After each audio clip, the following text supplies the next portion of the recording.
আচ্ছা, তোমরা কি বলতে পারবে এগুলোর মধ্যে কোনগুলো আয়নিক যৌগ এবং কোনগুলো সমযোজী যৌগ? এই আয়নিক এবং সমযোজী যৌগ চেনার জন্য আমাদের দুইটা জিনিস জানতে হবে। সেটা হচ্ছে,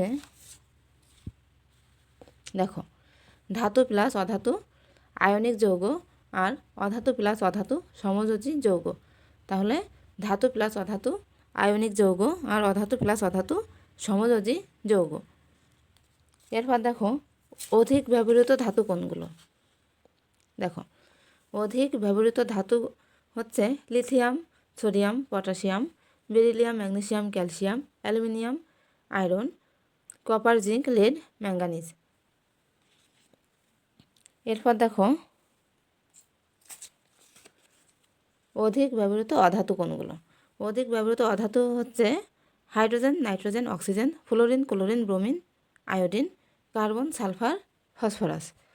তাহলে এবার তুমি খুব সহজেই আয়নিক যৌগ এবং সমযোজী যৌগ বের করে ফেলতে পারবে। তো দেখো, আমাদের প্রথমেই আছে CaO।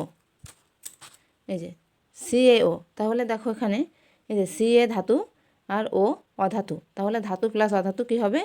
আয়নিক যৌগ। তাহলে আমরা পেলাম CaO আয়নিক যৌগ। এরপর আছে NH3। দেখো তো, NH3, এই যে N অধাতু, H অধাতু, তাহলে অধাতু প্লাস অধাতু কী হবে? সমযোজী যৌগ। তাহলে আমরা NH3 পেলাম সমযোজী যৌগ। এরপর আছে O2। এ দেখো O, মানে O2 মানে এখানে দুইটা অক্সিজেন আছে। ও অধাতু, তাহলে অধাতু প্লাস অধাতু সমযোজী যৌগ। এরপর আছে LiF। দেখো তো, এই যে Li ধাতু আর F হচ্ছে অধাতু, তাহলে ধাতু প্লাস অধাতু কী হবে? আয়নিক যৌগ। তাহলে আমরা পেয়ে গেলাম LiF আয়নিক যৌগ। এরপর আছে H2O। দেখো, এই যে H অধাতু, ও অধাতু, তাহলে অধাতু প্লাস অধাতু কী হবে? সমযোজী যৌগ। এরপর আছে CH4। দেখো, C অধাতু, H অধাতু, তাহলে অধাতু প্লাস অধাতু সমযোজী যৌগ। এরপর আছে CO2।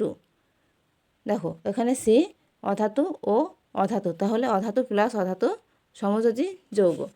এরপর দেখো N2, তাহলে এই যে N অধাতু, তাহলে এখানে অধাতু প্লাস অধাতু সমযোজী যৌগ। এরপর আছে MnCl2।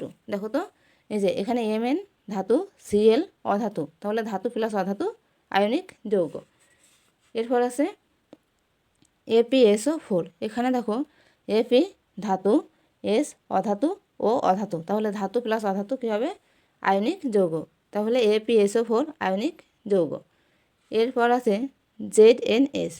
দেখো তো, এই যে Zn ধাতু আর এখানে S অধাতু, তাহলে পেয়ে গেলাম ধাতু প্লাস অধাতু আয়নিক যৌগ। তাহলে ZnS আয়নিক যৌগ।